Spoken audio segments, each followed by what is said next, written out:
ብስሚላሂ ረህማኒ ረሂም ሰላሙ አለይኩም ወረህመቱላሂ ወበረካቱህ። በባለፈው አጀሩሚያን ከከላም ጀምሮ እስከ ኢስም ፊል ሐርፍ ድረስ አይተናል ሙሉውን። በዚህ ቪዲዮ ላይ ሁላሳውን እናያለን። እስከዛሬ ያየናቸውን አጠር አድርገን እንደ ሙራጃዕ እናያለን ማለት ነው። ኢዘን ከዚህ የነህው ትምህርት ላይ አጀሩሚያን ነበር እያየን የነበረው።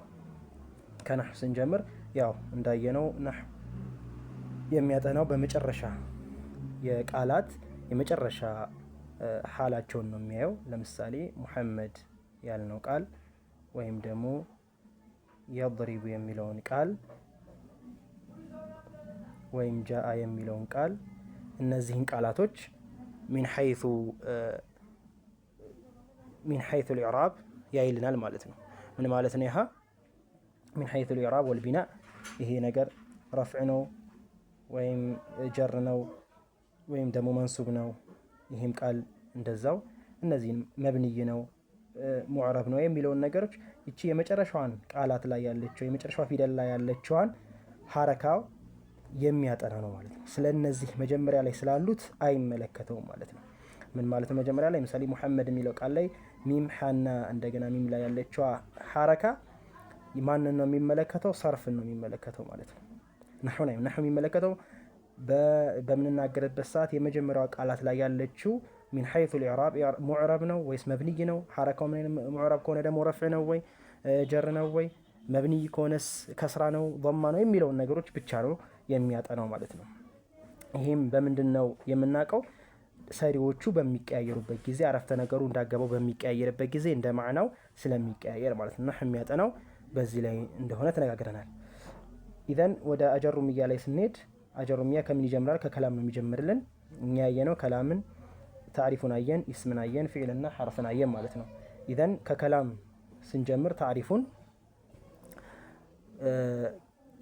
በቋንቋ ደረጃ ከላም ስንል ኩሉ ማ አፋደ፣ በቋንቋ ደረጃ ላይ ኩሉ ማ አፋደ ምን እንለዋለን? ከላም እንለዋለን። በቋንቋ ደረጃ ምን ማለት ነው? ኢሻራ የምንለው ኸጥ የምንለው ኸጥ ማለት ይሄ እንዳለ የምጽፈው በቋንቋ ደረጃ ከላም እንለዋለን።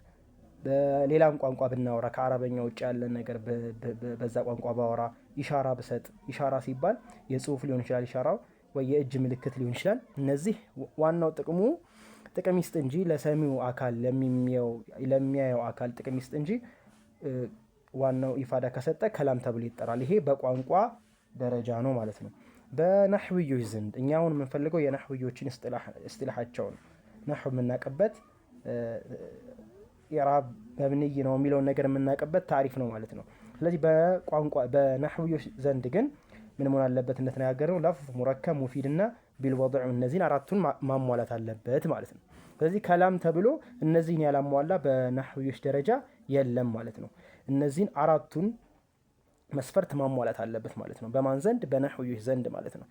ስለዚህ አራቱን ያሟላ መስፈርት ስናገኝ ከሁለት አንዱ ነው የሚሆነው፣ ወይ ጁምለተል ኢስሚያ ወይ ጁምለተል ፊዕልያ ነው የሚሆነው። ስለዚህ አራቱን መስፈርት ያሟላ አረፍተ ነገር ስናገኝ ከሁለቱ አይወጣም ማለት ነው። ያ አራቱን ያሟላ አረፍተ ነገር ወይ ጁምለተል ኢስሚያ ይሆናል ወይ ጁምለተል ፊዕልያ ይሆናል። በምንድን ነው ጁምለተል ኢስሚያ እና ጁምለተል ፊዕልያ ባለፈው እንዳየነው የምንለየው?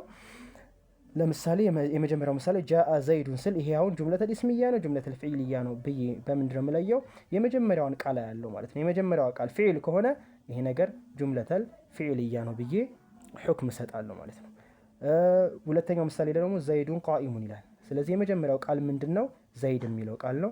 ስለዚህ ዘይድ የሚለው ስም ነው። የሰው ስም ሊሆን ይችላል፣ የቁስ ሊሆን ይችላል፣ ማንኛውም ዋናው ስም እስከሆነ ድረስ ስም መሆኑን እስከለየን ድረስ በስም ከጀመረ ጁምለተል ኢስሚያ ብለን እንጠራዋለን ማለት ነው። ስለዚህ ከላም ተብሎ እነዚህን አራት መስፈርቶችን አሟልቶ ከሁለቱ አረፍተ ነገር አይወጣም። የትኛውም የከላም አረብ ንግግር ማለት ነው ከሁለቱ አይወጣም ማለት ነው። ለምሳሌ ኢነ ዘይደን ቃኢሙን ብል እዚህ ጋር አስለን ኢነ ባይገባ ዘይዱን ቃኢሙን ነበር ልል የምችለው። ይሄ ጁምለተል ኢስሚያ አልነው፣ ምክንያቱም ዘይድ የሚለው ቃል ምን ስለሆነ ብለን ኢስም ስለሆነ ብለን። ታዲያ እዚህ ጋር ኢነ ዘይደን ቃኢሙን አለ። ቁርአንም ላይ ኢነላህ ይላል። ስለዚህ ይህን ጁምለተል ፊዕልያ ነው ኢስሚያ ነው ወይስ ሐርፍያ ነው ብለን ስንል እኛ የምናየው አስሉን ነው። ይሄ ኢነ አስለን ሐርፍ ነው። በአረበኛ ጅምለተል ሐርፍያ የሚባል የለም። ስለዚህ እኛ የምናየው ከዚህ ቀጥሎ የሚመጣው ቃል ኢስም ነው ፊዕል ነው ብለን ነው የምንለየው ማለት ነው። ግዴታ ይሄ ኢነ ሐርፍ ስለመጣ ጅምለተል ሐርፍያ ነው ቀድሞታልና ጅምለተል ሐርፍያ ነው ማለት አንችልም ማለት ነው። እኛ የምናየው ከዚህ ከሐርፍ ቀጥሎ የመጣውን ይሄ እንደሌላ አድርገን ከዚህ ቀጥሎ የመጣው ነገር ኢስም ነው ወይስ ፊዕል ነው ብለን እንለያለን። ስም ሆኖ ካገኘን ጁምለተል ኢስሚያ፣ ፊዕል ሆኖ ካገኘን ደግሞ ጁምለተል ፊዕልያ ብለን ሁክም እንሰጣለን ማለት ነው።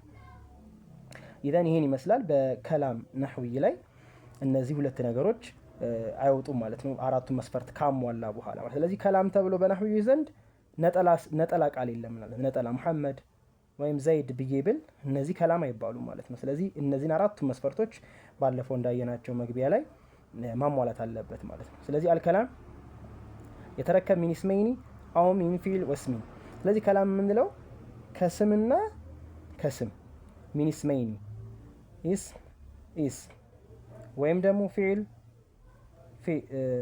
ኢስም ቅድም ያየናቸው። ኢስም ማለት ዘይዱን ቃይሙን ዘይድም ስም ነው ቃይምም ስም ነው። ፊዕልና ኢስም የምንለው ደግሞ ጃአ ፊዕል ነው ዘይድ ደግሞ ኢስም ነው ማለት ነው። ከነዚህ ከሁለቱ አይወጣም ማለት ነው። ስለዚህ ከምን አይረከብም? አሁን ይህ ምን ማለት ነው? ከምን አይረከብም ማለት ነው? ኢስም ከኢስምና ከሐርፍ ብቻ አይረከብም አረፍተ ነገር። ሌላው ከፊዕልና ከፊዕልም አይረከብም። ስለዚህ ከስምና ከሐርፍ አይረከብም። የሚረከበው ከነዚህ ስምና ስም ፊዕልና ስም ማለት ነው። ስለዚህ ስምና ሐርፍን ብናመጣ ተረከባ አንልም።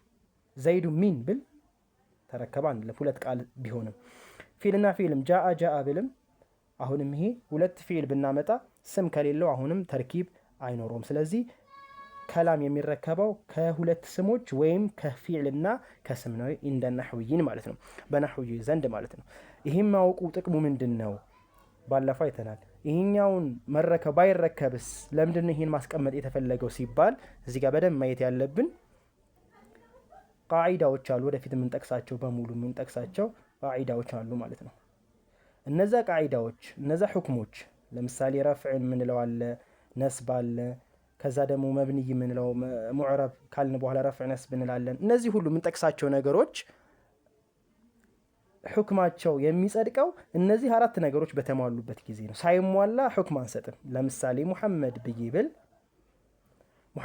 ይሄ ነገር ረፍዕ ነው ብዬ ለማለት ይሄ ነገር ጀር ነው አረ ይሄ ነገር ነስብ ነው ብዬ ሁክም ልሰጠው ዘንድ ግዴታ እነዚህ አራት ነገሮች መሟላት አለበት እንጂ ሙፍረድ ቃል እንደዚያው ሙሐመድ የሚል ቃል አምጥቼ ይሄ ነገር ረፍዕ ነው ነስብ ነው ብል ምንም ነገር ሊሆን ይችላል። ምክንያቱም አልተሟላም አረፍተ ነገሩ ሲሟላ ነው ይሄ ነገር አይ ረፍዕ ነው አይ ነስብ ነው አይ ጀር ነው ብዬ መለየት የምችለው። ለዛ ነው እነዚህ አራት ነገሮች ግዴታ ከላም መጀመሪያ ነህውን ስንማር እነዚህ አራት ነገሮች መሟላት ያለባቸው ለዛ ነው ማለት ነው። እነዚህ ካልተሟሉ ምን ስለማይሆን ነው በኋላ የምንማራቸውን ትምህርቶች መፍዑል ቢህ መንሱብ መርፉዕ እያልን የምንጠቅሳቸው ነገሮች በሙሉ በእነዚህ የተንጠለጠሉ ስለሆኑ እነዚህን ማወቅ ግዴታ ስለሆነ ነው ማለት ነው። ናም ቀጣይ ላይ የምናየው እነዚህ ከላም ካየን በኋላ ክፍሎች አሉት የከሊማ ማለት ነው። አቅሳሙል ከሊማን አይተናል፣ የከሊማን ክፍሎች አይተናል ማለት ነው። ከሊማ በራሱ ምንድን ነው ብለን ስንል ይሄ በነህዊ ዘንድ ከሊማ የምንለው ቀውሉ ሙፍረድ ነው ማለት ነው። ነጠላ የሆነ ቀውል ነው ማለት ነው። ምሳሌ ሙሐመድ፣ ሰያራ፣ ሚን፣ ኢላ፣ ጃአ፣ ضረበ ምንላቸው እንደዚህ ነጠላ ስሞች ማለት እነዚህ አረፍተ ነገር አይደሉም፣ ለየብቻ ምንጠቅሳቸው ናቸው። እነዚህ ምንላቸው ለብቻው ሙሐመድ የሚለው ምንለዋለን ከሊማ፣ ሰያራ ምንለውን ከሊማ እንለዋለን፣ ሚን ምንለውን ከሊማ፣ ኢላ ከሊማ፣ ጃአም ከሊማ ብለን እንጠራዋለን ማለት ነው። ግን ተነስቼ ሙሐመድ የሚለውን ቃል ግን ከላም ነው ማለት አልችልም፣ ምክንያቱም ተርኪብ የለውም አልተረከበም።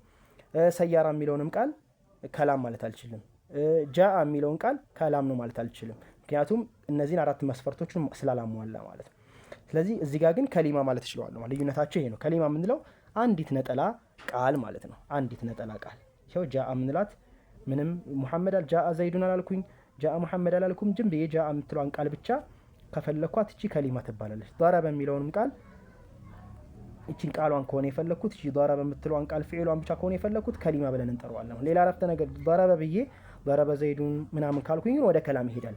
እኛ የምንፈልገውን ከሊማ ላይ እነዚህ ነጠላ ቃላቶች ምን ይባላሉ? ከሊማ ብለን እንጠራቸዋለን ማለት ነው። ቀውሉ ሙፍረድ ነጠላ የሆኑ ቃላቶች ናቸው እነዚህ ማለት ነው።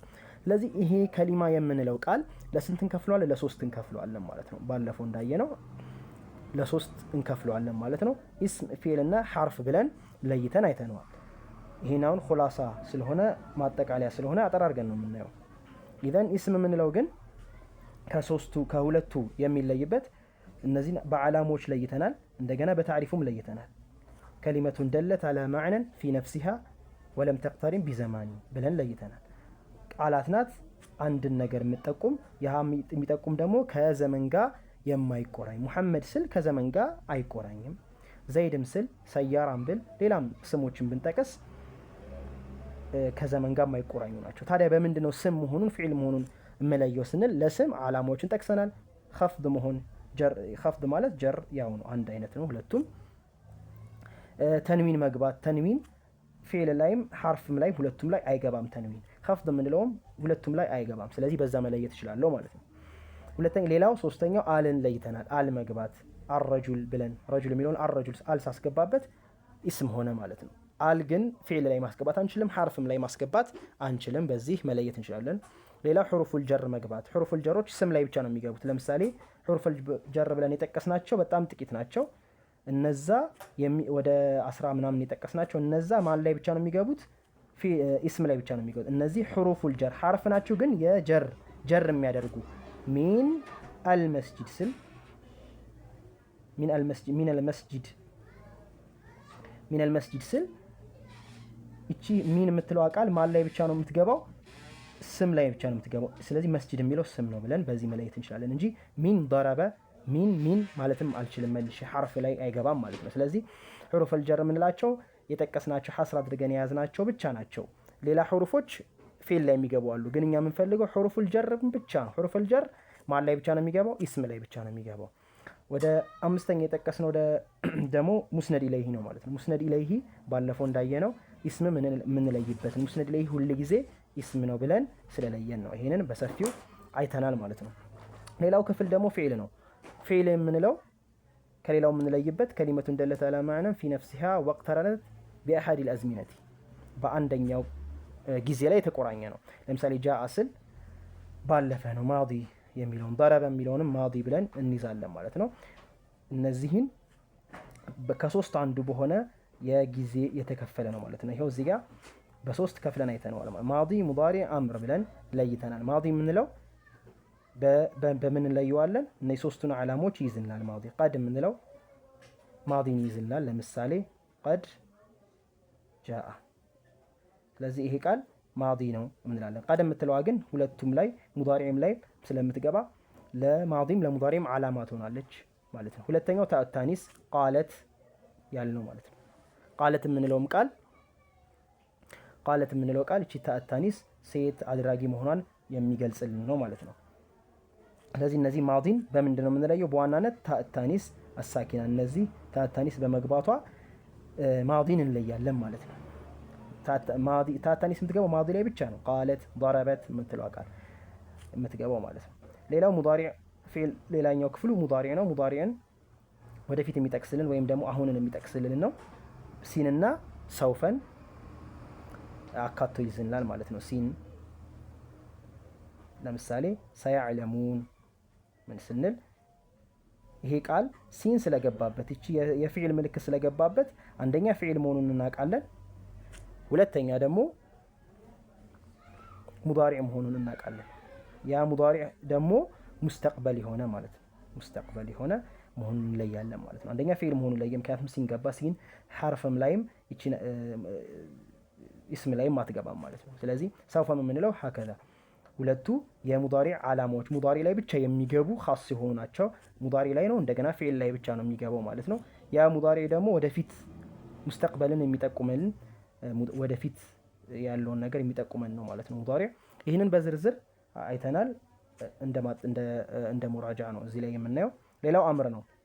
አምር ደግሞ ጠለብንና ያ አልሙተከሊምን መቀበል አለበት። ጠለብ ሲባል ለምሳሌ አንድን ቃል እንውሰድ፣ የድሪቡን እንውሰድ።